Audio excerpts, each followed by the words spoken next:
The ballroom at Hastings House glittered with 1,000 candles, their light reflecting off crystal chandeliers and the jewels adorning London's finest ladies.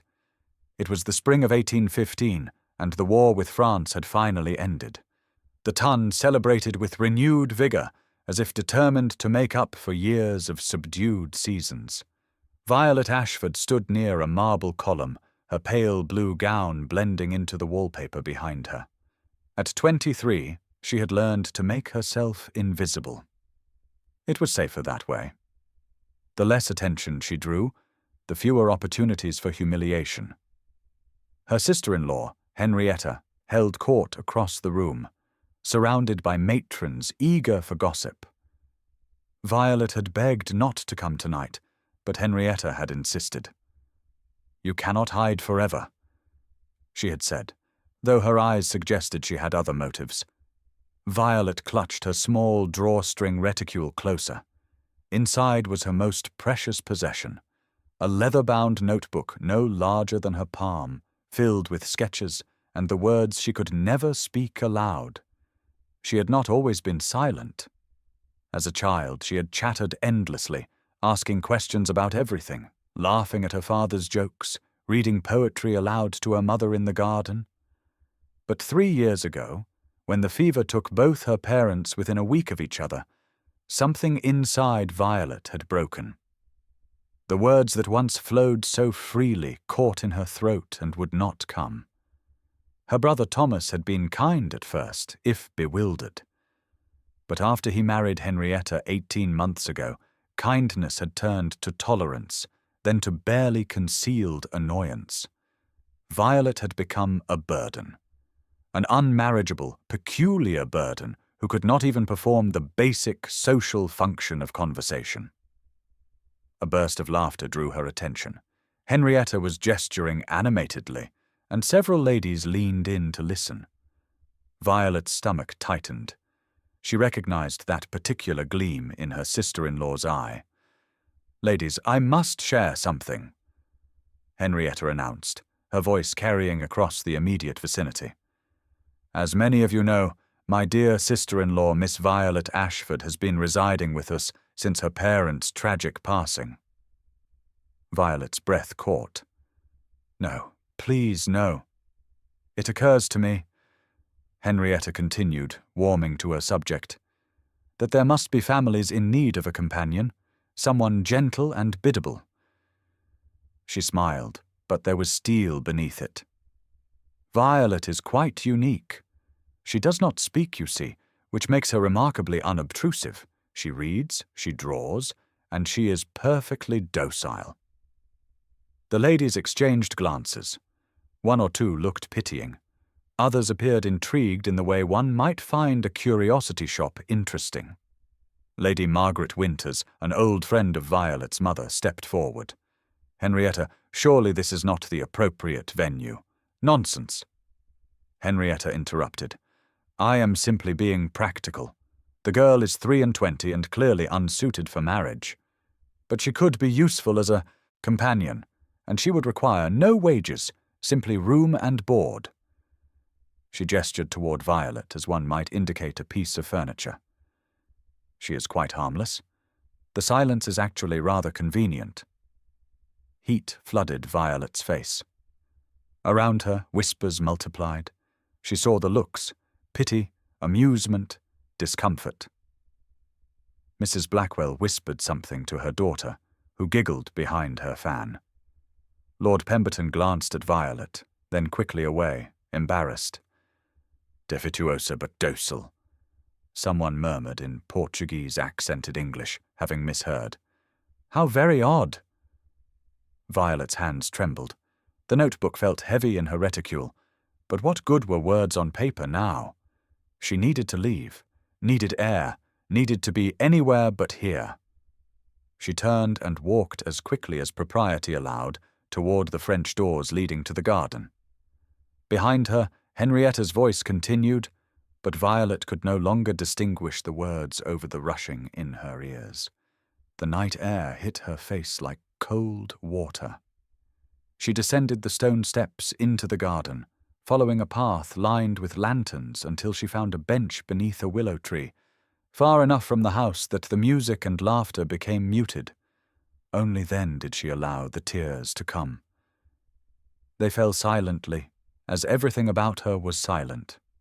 She pressed her hands against her face, shoulders shaking. "Are you quite all right?"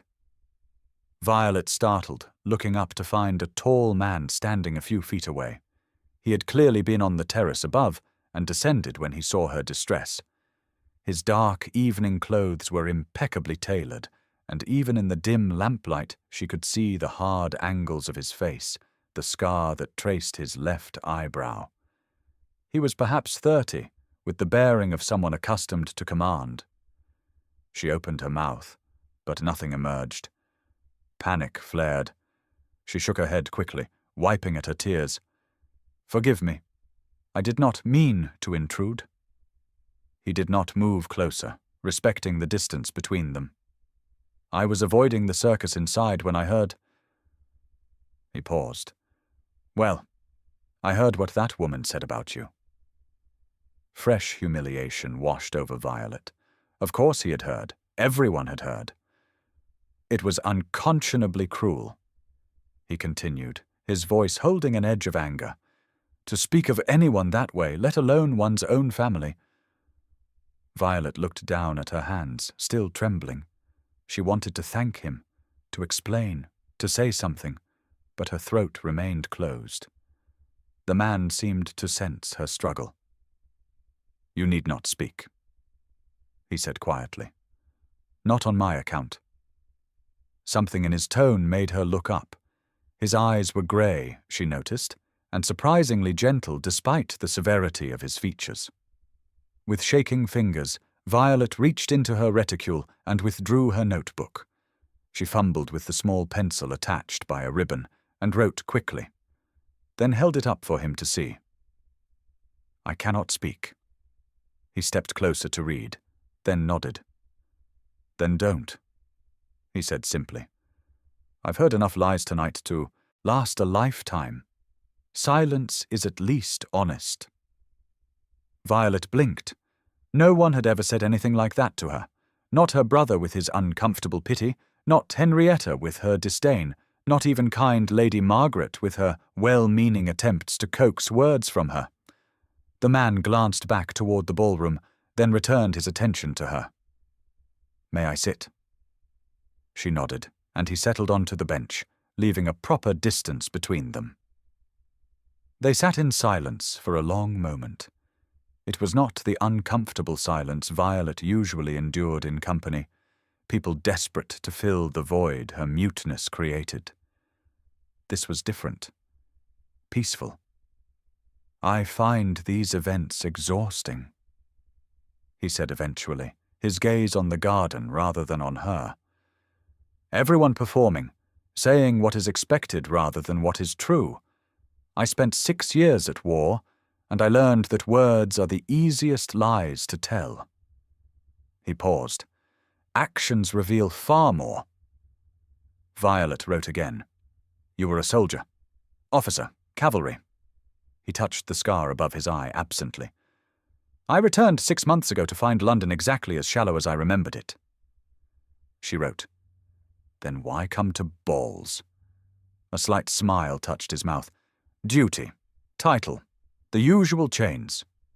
He glanced at her. "And you? Beyond tonight's ordeal, why do you come?" "I have no choice. My brother's wife insists. The charming woman who offered you like a broodmare at auction?" Despite everything, Violet felt her lips twitch. She nodded. He turned to face her more fully. "You live with them?" "Since my parents died. 3 years ago." "And before that you spoke." The question, asked so directly yet without judgment, struck something deep inside her. Violet nodded slowly, then wrote, "Until the fever took them." Then the words stopped. Grief can manifest in unexpected ways.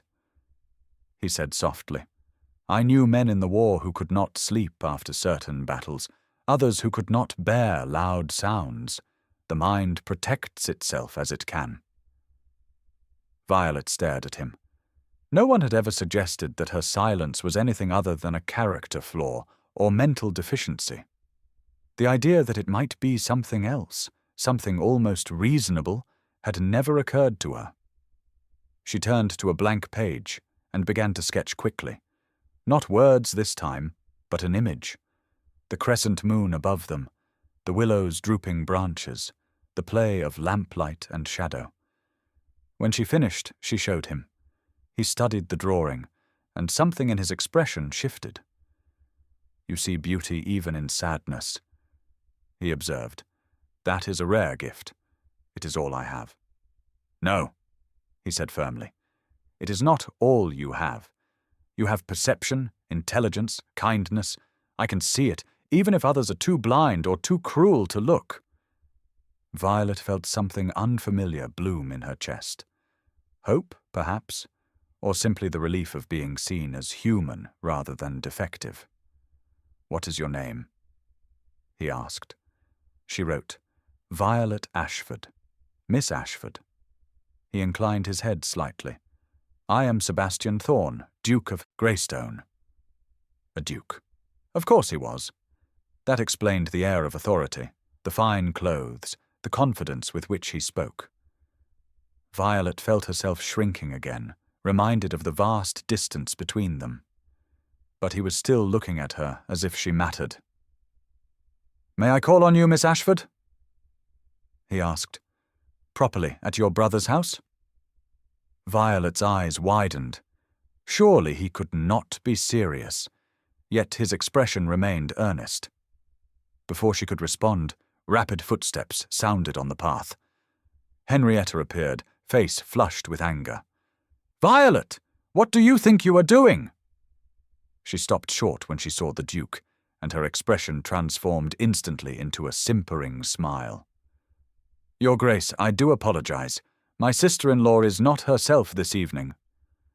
"On the contrary," Sebastian said, rising smoothly. "Miss Ashford seems quite herself. It is the treatment she receives that appears aberrant." Henrietta's smile faltered. "I beg your pardon?" "You heard me." He turned back to Violet, who had also stood. "Miss Ashford, I look forward to our next meeting." Henrietta seized Violet's arm, her fingers digging in painfully. "Come, now." As Violet was pulled away, she glanced back once. The Duke stood in the lamplight, watching her departure with an expression of grim determination. "I will see her again," he said, loud enough for them both to hear. And something in Violet's chest, something that had been dark and cold for 3 years, flickered with the smallest flame of warmth. 3 days passed before Sebastian Thorne appeared at the Ashford residence. 3 days during which Violet replayed their conversation endlessly, wondering if she had imagined the kindness in his eyes, the anger on her behalf. Henrietta had been furious after the ball, hissing accusations about impropriety and embarrassment during the carriage ride home. But she had also been calculating. A duke had shown interest, however inexplicable. That could not be entirely dismissed. When the butler announced the Duke of Greystone, Henrietta's face went through a remarkable transformation, irritation to shock, to barely suppressed glee in mere seconds. "Your Grace," she breathed, rushing to arrange her skirts. What an unexpected honor.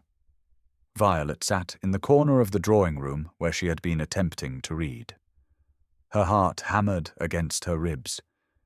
He had actually come. "Mrs. Ashford." Sebastian entered with the easy confidence of a man who knew his consequence. He was dressed impeccably in a dark blue coat and buff trousers, his cravat tied in an elegant but understated style. His gaze swept the room and settled on Violet. "Miss Ashford, good afternoon." Violet nodded, not trusting herself even to manage that small courtesy without trembling. "Please sit." Henrietta gushed, indicating the best chair. "May I offer you tea? Or perhaps something stronger?" "Tea would be acceptable, thank you." As Henrietta rang for refreshments, there was a knock at the door, and Lady Margaret Winters entered, removing her gloves. "Henrietta, I hope you don't mind, but Oh!" She stopped, taking in the scene. A smile touched her lips. "Your Grace, how lovely to see you." "Lady Margaret, the pleasure is mine." Margaret took a seat near Violet, her presence immediately making the room feel less suffocating. She had been calling regularly since the ball, checking on Violet with the concern of someone who had truly cared for her mother. "I trust you are well, Miss Ashford." Sebastian addressed Violet directly, ignoring Henrietta's attempt to redirect the conversation. Violet nodded again. Henrietta frowned at this taciturn response, then spoke quickly. "Violet is quite well, Your Grace. Though she has little to occupy her time, her accomplishments are limited." "Indeed." Sebastian's tone was mild, but Violet detected steel beneath it. "I would be curious to know what Miss Ashford herself considers her accomplishments." He looked at her expectantly. Panic and frustration warred within Violet. She wanted to answer, wanted to prove she was not the empty vessel Henrietta described. But the words remained locked away. Henrietta laughed uncomfortably. "As you can see, Your Grace, she can communicate perfectly well." Margaret interrupted firmly. "Violet, dear, do you have your notebook?" With trembling hands, Violet withdrew it from her pocket. She wrote carefully, "I draw. I read extensively. I enjoy music, though I do not play." She held it up for Sebastian to read. He leaned forward, studying the words, then met her eyes. "What do you read?" Violet wrote, "Poetry, history, philosophy when I can obtain it." "Philosophy." His eyebrows rose with what appeared to be genuine interest. "Which philosophers?" "Locke, Hume. I have been attempting Kant, but my German is insufficient." "Your German?" Henrietta's voice rose an octave. "Violet, you have never mentioned—" "Perhaps because she is rarely asked," Sebastian said coolly. He turned back to Violet. "I have some translations of Kant in my library. I would be happy to lend them to you." Violet's hand flew to her chest in surprise. She wrote quickly, "You would do that?" "Of course. Knowledge should be shared, not hoarded." He paused. "You mentioned you draw. May I see some of your work?" Henrietta tensed. "I'm afraid Violet's little sketches are quite amateurish, Your Grace. Nothing that would interest— I should like to see them," Sebastian said, and it was not a request. Violet hesitated, then opened to a page she had completed the previous day. It was a portrait of the kitchen cat, captured mid-stretch in a patch of sunlight. She had tried to convey the contentment of the moment, the simple peace of a creature completely at ease. Sebastian studied it for a long moment. "The light," he said finally. "You have captured it beautifully. There is real skill here." Warmth flooded through Violet. She ducked her head, embarrassed by the praise, but hungry for it nonetheless. "This is hardly a proper occupation for a young lady," Henrietta protested. "Drawing common animals?" "On the contrary," Margaret interjected smoothly. "Many accomplished ladies are quite skilled in art. It is a perfectly respectable pursuit." Sebastian set down his teacup. "Mrs. Ashford, might I request permission to take Miss Ashford for a turn in the park? Properly chaperoned, of course." He glanced at Margaret. "Perhaps Lady Margaret would do us the honour?" "I would be delighted," Margaret said promptly. Henrietta opened her mouth, closed it, then forced a smile. "Of course, Your Grace. How kind of you." 20 minutes later, Violet found herself walking through Hyde Park between Sebastian and Lady Margaret, scarcely believing this was real. The spring afternoon was fine, with clouds scudding across a pale blue sky.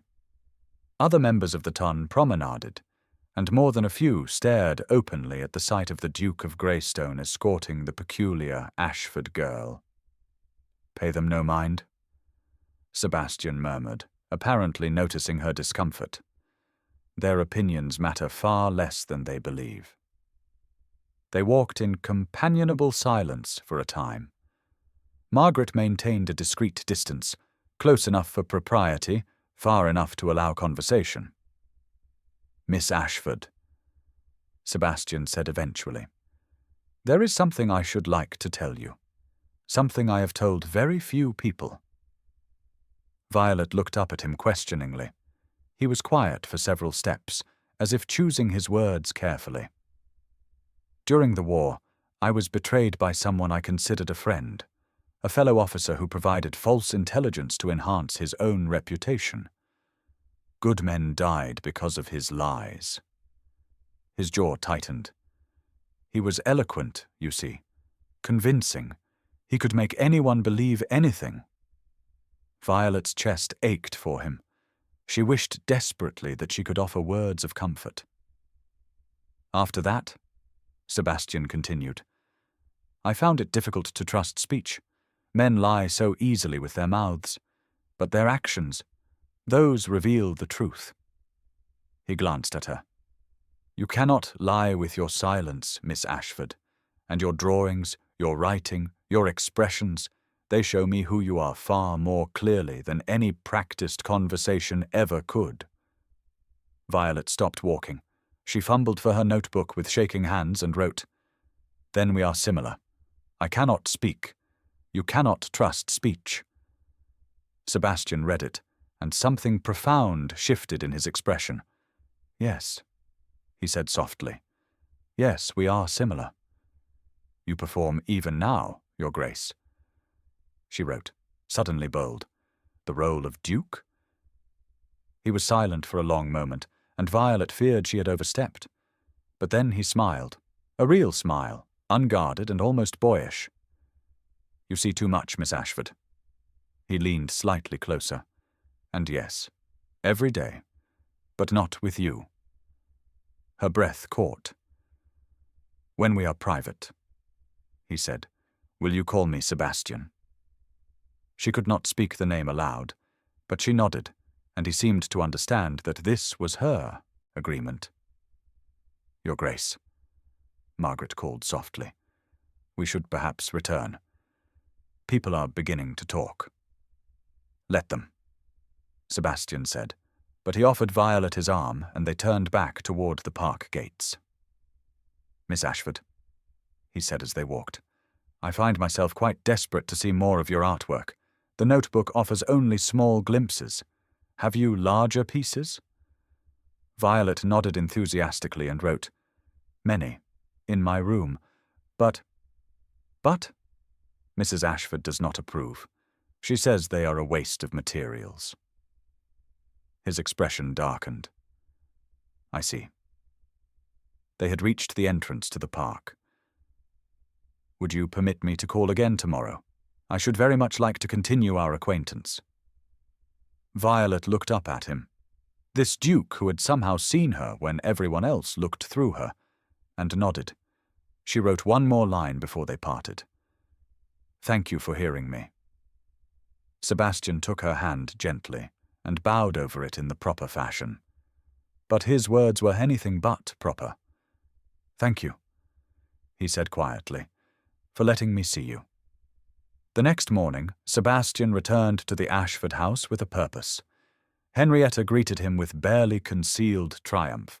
Clearly she had decided that a duke's interest, no matter how peculiar, was something to be encouraged. "Your Grace, we are so honored. Mrs. Ashford, I was hoping to see more of Miss Ashford's artwork," Sebastian said, without preamble. "She mentioned having additional pieces. Might we view them?" Henrietta's smile faltered. "I'm afraid they are simply childish scribbles, Your Grace, nothing of substance." "Nevertheless, I should like to see them. They are put away in the attic, I believe. Then we shall retrieve them from the attic." There was no compromise in his tone. Henrietta's face reddened. "Your Grace, I really must protest." "Do you refuse a duke's request?" Sebastian asked softly, and the question hung in the air like a blade. No, of course not. Henrietta stammered. I simply— Very well. Violet, show his grace to the attic. Violet, who had been sitting frozen in shock, rose quickly. She led Sebastian up 2 flights of stairs to a narrow door, her heart pounding with a mixture of fear and excitement. No one had shown interest in her drawings since her mother had praised them, back when the world still made sense. The attic was dusty and cramped, lit only by a small window. Against one wall were stacked several trunks. Violet knelt beside one and opened it with shaking hands. Inside were dozens of notebooks and loose papers, years of work, hidden away like contraband. Sebastian knelt beside her, heedless of his fine trousers on the dusty floor. He lifted the first notebook carefully and began to page through it. Violet watched his face anxiously. These pieces were more ambitious than the small sketches she carried. There were landscapes of places she remembered from childhood, portraits of her parents drawn from memory, detailed studies of architectural elements, from the houses she could see from her window. There were scenes from books she had read, Elizabeth Bennet walking through fields, Lady Macbeth with bloodied hands, Ophelia drowning in flowers. Sebastian moved through the pages slowly, studying each one. He said nothing, and Violet's anxiety grew. Perhaps they were amateurish after all. Perhaps— These are extraordinary. His voice was rough with emotion. Miss Ashford, Violet, these are truly extraordinary. He held up a landscape she had painted in watercolors last summer, the view from her window at dawn, mist rising from the garden, light breaking through clouds. You see the world with such clarity, such feeling. He looked at her. You are an artist, a real artist. Tears pricked Violet's eyes. She had not realized how desperately she needed someone to acknowledge this part of herself, to validate that she was more than her silence. Sebastian set down the landscape and picked up another notebook. This one was older, the pages yellowed. He opened it randomly, and his expression shifted. It was a portrait of Violet herself, perhaps age 9 or 10, standing between her parents in a garden. Her mouth was open, caught mid-laugh. The expressions were full of life and joy, a family frozen in a moment of perfect happiness. This was you, Sebastian said quietly. Before. Violet nodded. She took a small notebook from her pocket and wrote, her hand shaking. I used to speak, until they died. Then the words would not come. And your brother, your sister-in-law, they did not seek help. They say I am being difficult, that I refuse to speak. They do not understand it is not a choice. Sebastian was quiet for a long moment. Then he reached out and took her hand. His touch was warm, solid, anchoring. You do not need to speak for me to hear you, he said. I hear you in every line you draw, every word you write. You are not broken, Violet. You are simply communicating in a different language. Something inside her cracked open. She had spent 3 years believing herself defective, incomplete, less than human. But this man, this duke who had seen horrors of war, who understood the failure of language, looked at her and saw wholeness. I find, Sebastian said slowly, that I am quite unwilling to imagine my life without knowing you better. Violet stared at him, barely breathing. I am not a young man given to flights of fancy. He continued, I know my own mind, and I know that in you I have found something rare and precious, not despite your silence, but including it, all of you. She wrote with shaking hands. Why? Why? He smiled. Because you are honest in a world of liars, observant where others are blind, kind where others are cruel, because you create beauty even in pain. He lifted her hand, still in his. Because when I am with you, I do not have to pretend. Violet felt something warm and terrifying bloom in her chest. Was this love? Could it happen so quickly, so completely? She wrote, "I am frightened." "So am I," he admitted, "but I should like to see where this might lead, if you are willing." She nodded, and his smile was like sunrise. They sat in that dusty attic for another hour, Sebastian looking through her work, while Violet watched him, memorizing the angles of his face in the dim light. She drew him in her small notebook, quick, efficient lines capturing his intensity, his unexpected gentleness. When they finally descended, Henrietta was waiting with poorly concealed impatience. "Your Grace, surely you have other engagements. None more important than this," Sebastian said firmly. He turned to Violet. "Miss Ashford, might I call again tomorrow?" She nodded, and his smile was answer enough. But that night everything changed. Thomas Ashford returned from a business trip to Manchester, and Henrietta wasted no time reporting the Duke's inexplicable interest in his peculiar sister. "A Duke, Thomas, the Duke of Greystone himself." But Thomas did not share her enthusiasm. Violet, listening from her room, heard his voice rise in anger. "He mocks her, Henrietta. Can you not see that? A duke does not seriously court a woman who cannot even speak. But he keeps calling. He asks to see her. It is a game to him. Or worse, pity. I will not have my family humiliated further." "Then what do you suggest?" There was a long pause. Then Thomas said, "Lady Pemberton has written. She seeks a governess for her daughters, a situation in Derbyshire. She is willing to take Violet without references, given the circumstances." Violet's blood ran cold. "A governess? But Thomas, if the Duke is serious—" "He is not serious. He cannot be. And even if he were, think of the scandal. A duchess who cannot speak? The mockery would be unbearable." Thomas's voice was firm. "Violet leaves for Derbyshire at the end of the week. She is my responsibility, and I have decided."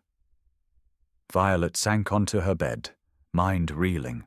A governess position in the country. Exile, essentially. Away from the only friend she had in London, away from the only person who had ever truly seen her.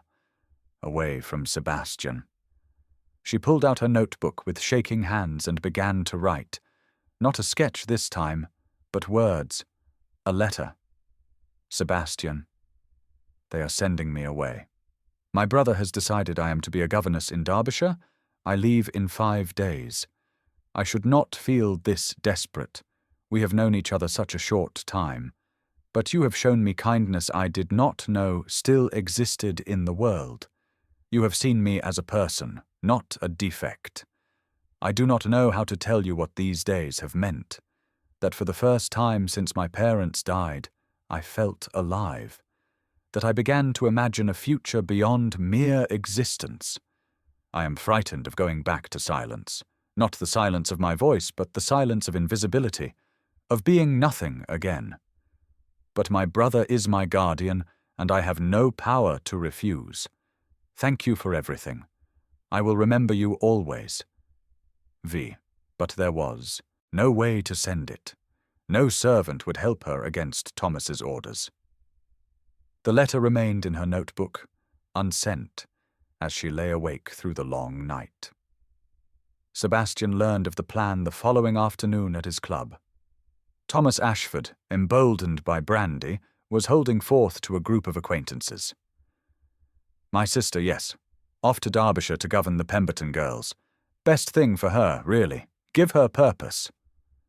"I thought the Duke of Greystone was courting her," someone said, amused.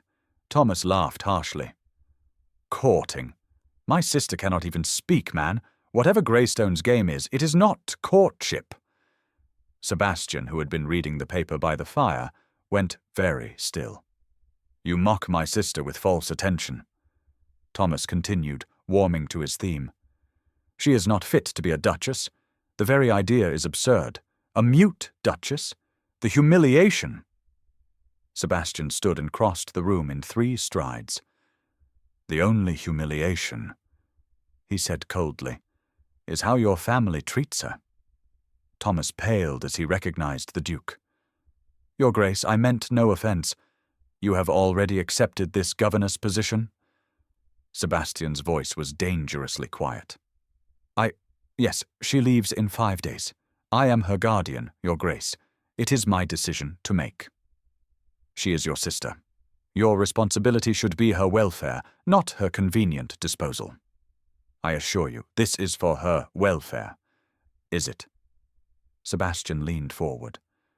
"Or is it merely easier than dealing with her, easier than defending her, easier than acknowledging that she might deserve happiness?" The room had gone silent, every man listening. Thomas drew himself up. "With respect, Your Grace, this is a family matter." "Then treat her like family," Sebastian said, each word precise as a blade, "not like refuse to be swept away." He turned and strode from the club, mind racing. 5 days. He had 5 days to find a solution. But what solution could there be? Thomas was legally Violet's guardian. She was not yet 25, when she might claim independence.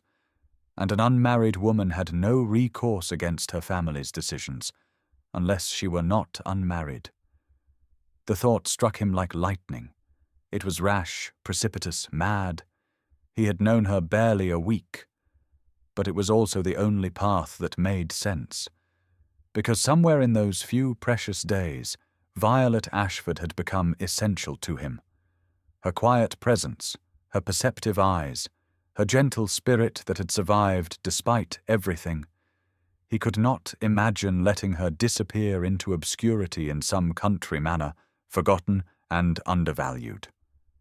Sebastian changed direction, heading toward the Ashford residence with grim determination. He would not let them bury her alive. Sebastian arrived at the Ashford house as dawn was breaking. He had not slept, spending the night planning, considering every angle. By morning, his resolve had hardened into certainty. The butler, startled to see a duke on the doorstep at such an hour, attempted to turn him away. "The family is not receiving Your Grace." "They will receive me," Sebastian said flatly. "Now." Thomas appeared in the hallway, hastily dressed. "Your Grace, this is highly irregular. Where is Miss Ashford?" "I beg your pardon?" "Your sister. Where is she?" Thomas's jaw tightened. "She is in her room. Your Grace, I must ask you to leave. This is my home." "And she is your prisoner." Sebastian's voice cut like steel. "I demand to see her, immediately." "You have no right." "I have every right." Sebastian moved closer, using his height to advantage. As a peer of the realm, as someone with a vested interest in Miss Ashford's welfare, and as a man who will not stand by while she is treated with such contempt. "Contempt? I am providing for her. By exiling her to the country? By disposing of her as if she were an embarrassment rather than a human being?" Rapid footsteps sounded on the stairs, and Lady Margaret appeared, still in her morning dress. "I came as soon as I received your note, Your Grace." She stopped, taking in the tense scene. "What is happening?" "Lady Margaret, thank God." Sebastian turned to her. "Thomas has locked Miss Ashford in her room." Margaret's eyes widened. "Locked? Thomas, surely not." "She attempted to leave last night," Thomas said defensively. "Where she thought she would go, I have no idea, but I could not allow—" "You locked your own sister in her room like a criminal?" Margaret's voice shook with anger. "After everything she has endured, have you no shame?" Sebastian was already moving towards the stairs. "Which room?" "Your Grace, I forbid—" Sebastian spun to face him. "Forbid. You will open that door, Thomas Ashford, or I swear to God I will break it down, and then I will ruin you so thoroughly that you will never show your face in London again." The threat hung in the air, absolute and credible. Thomas knew the power a duke wielded. "Third door on the left." he said finally, his voice tight with fury. Sebastian took the stairs 2 at a time, Margaret following close behind. At the 3rd door, he found it indeed locked. He knocked firmly. "Miss Ashford? Violet? It is Sebastian. Please step away from the door." There was no response, but he heard movement inside. He took a step back, judged the distance, and drove his shoulder into the door. It shuddered but held. He tried again, and this time the lock gave way with a crack of splintering wood. Violet stood by the window, eyes wide with shock. She was still in her nightdress and robe, her hair loose around her shoulders. Her face was pale, exhausted. On the bed lay her small notebook, open to the letter she had written. "Violet," he said, and the relief in his voice surprised him. He had not realized how frightened he had been that something worse might have happened. She flew across the room and into his arms, and Sebastian held her tightly, feeling her shake with silent sobs against his chest. "I am here," he murmured. "I am here, and I will not let them take you away." Margaret entered behind him, taking in the scene with tears in her own eyes. "Oh, my dear girl." Thomas appeared in the doorway, Henrietta behind him. "Your Grace, this is outrageous." Sebastian turned, keeping Violet sheltered against him. "What is outrageous is your treatment of her." He reached for the notebook on the bed and held it up. "She wrote this last night, a letter she had no way to send." He read aloud, his voice steady but filled with suppressed fury. "They are sending me away. My brother has decided I am to be a governess in Derbyshire. I leave in 5 days. He looked at Thomas. "I am frightened of going back to silence. Not the silence of my voice, but the silence of invisibility, of being nothing again." Henrietta's face flushed. "Your Grace, you do not understand." "I understand perfectly. You have decided she is inconvenient, so you are disposing of her." Sebastian's eyes were hard as flint. "You call her worthless, a burden, but you are wrong. She cannot even speak." Thomas burst out. "How can she be a duchess? The mockery, the scandal." "You speak of scandal." Sebastian's voice dropped dangerously low. "I will tell you what is scandalous. That you would imprison your own sister. That you would exile her for the crime of grief. That you have tried to make her invisible because you lack the courage to defend her." He felt Violet trembling against him and gentled his tone slightly, though his eyes remained fierce. "You asked why anyone would want the worthless one. Allow me to educate you." Sebastian guided Violet to sit on the bed, then knelt before her, taking her hands in his. Thomas and Henrietta watched in stunned silence. "Miss Ashford, Violet, in the week I have known you, you have shown me more truth than I have encountered in years of society. You see the world with clarity and compassion. You create beauty despite pain. You are kind where others are cruel, honest where others perform." He reached up to wipe a tear from her cheek. "You do not speak with your voice, but you speak nonetheless. Through your art, your writing, your expressions, your actions. And I hear you. I hear you perfectly." "Your Grace," Thomas began, but Margaret silenced him with a sharp gesture. Sebastian continued, his eyes locked on Violet's. "You have taught me that words can be the weakest form of truth, that silence can hold more integrity than any speech, that being seen does not require being heard by everyone, only by those who matter." Violet's hands clutched his, tears streaming down her face. "You are not worthless," Sebastian said fiercely. "You are worth everything, and if they cannot see that, then they are the ones who are blind." He took a breath, aware that he was about to cross a line from which there was no return. But looking at Violet's face, at the hope and fear and longing there, he knew he had already crossed it days ago, in a garden beneath a willow tree. "Miss Ashford," he said formally, though his voice was rough with emotion, I am not a man given to rashness. I know my own mind, and I know that I want to spend my life hearing you, in whatever language you choose to speak." Henrietta gasped. Thomas made a strangled sound, but Sebastian ignored them both. He released one of Violet's hands and reached into his pocket. From it, he withdrew a small card. On it, he had written a single word in careful letters. "Marry." He held it up so she could see it, then pointed to himself and then to her. Violet's eyes widened, more tears spilling over. But Sebastian was not finished. He set the card aside and began to move his hands deliberately, forming shapes and patterns in the air. He had spent half the night learning basic signs from a book in his library, practicing until his fingers ached. He signed slowly, carefully. M-A-R-R-Y-M-E. The room went utterly silent. Margaret pressed her hand to her mouth. Even Henrietta appeared too shocked to speak. Violet stared at his hands, then at his face, disbelief and wonder warring in her expression. Sebastian spoke aloud now, for the room to hear. "Miss Ashford, you have shown me that truth needs no voice. You communicate more in your silence than most people do with a lifetime of words." He took both her hands again. "Will you do me the very great honor of becoming my wife? My Duchess?" For a long moment, Violet simply looked at him, tears flowing freely. Then slowly she nodded. The nod became more vigorous, more certain. Yes, yes, yes, and then, impossibly, miraculously, her lips moved. Yes.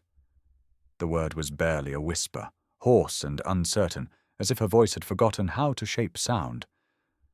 But it was there, real, spoken. Sebastian froze. "Violet." "Yes," she said again, slightly stronger this time. Her hand flew to her throat in amazement. "Yes, yes, I will marry you." The words came awkwardly with long pauses between them, as if each one required tremendous effort. But they came. Sebastian's eyes filled with tears. "You spoke." "For you," Violet whispered, her voice shaking. "I can try. For you."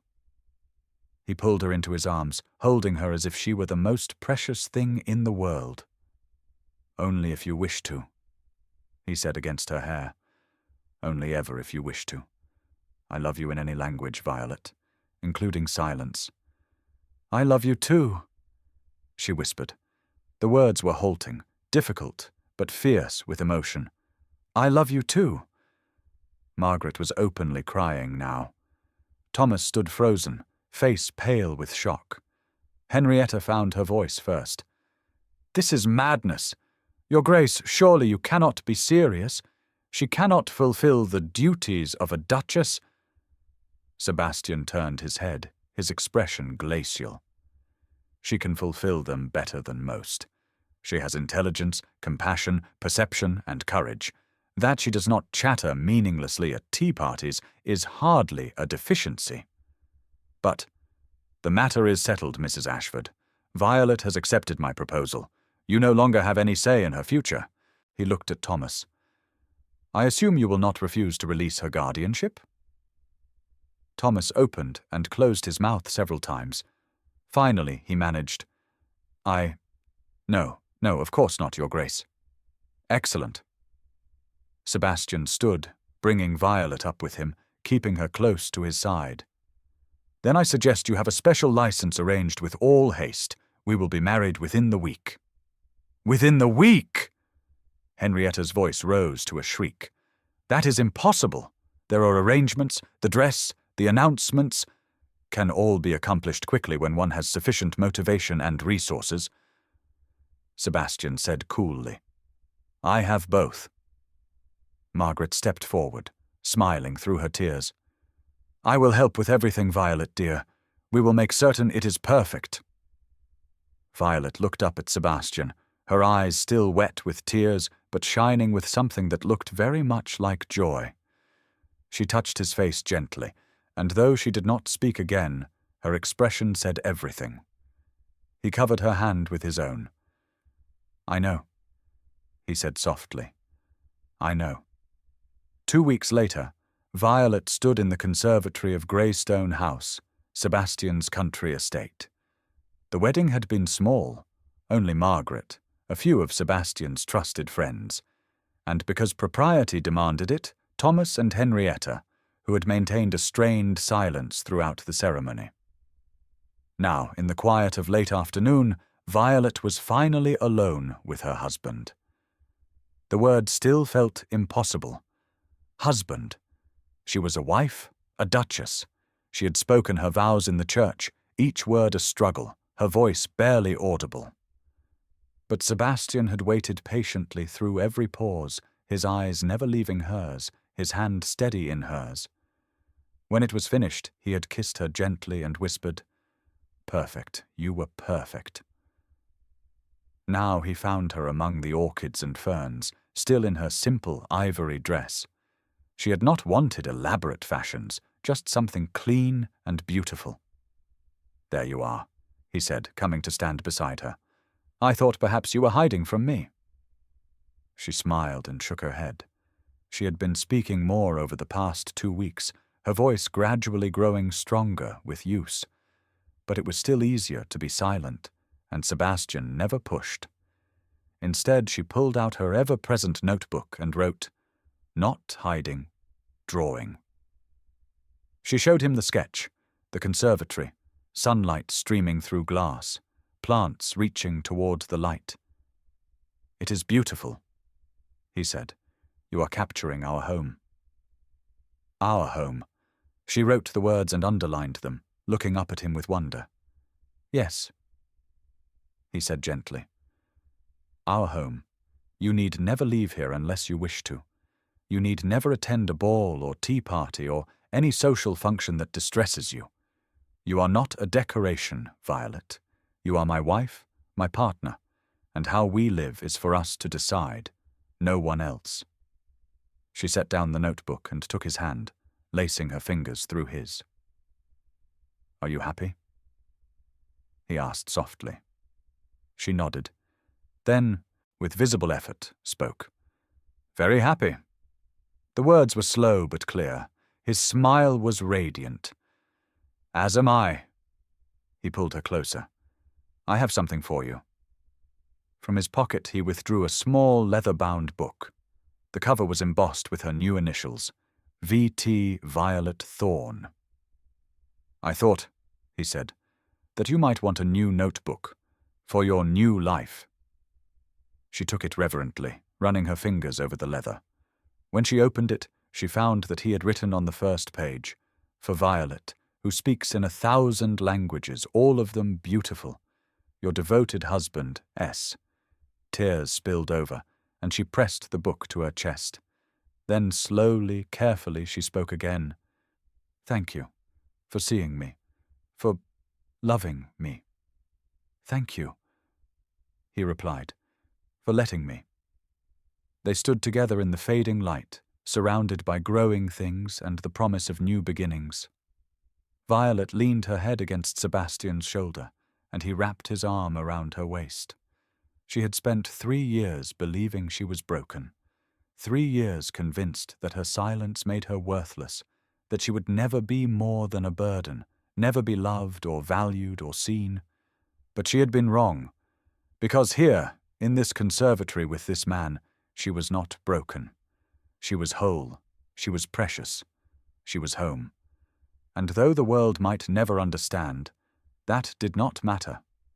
Because Sebastian understood. He heard her in every sketch, every written word, every glance and gesture and expression. He heard her in her silence and in her slowly returning voice. He heard all of her, and he loved all of her. That was enough. That was everything. Violet opened her new notebook to the first blank page and began to sketch. Not the conservatory this time, but Sebastian's profile as he stood beside her, the gentle curve of his smile, the warmth in his eyes. Beneath it, in careful letters, she wrote, "Home," and beside that single word, Sebastian later added his own. Always.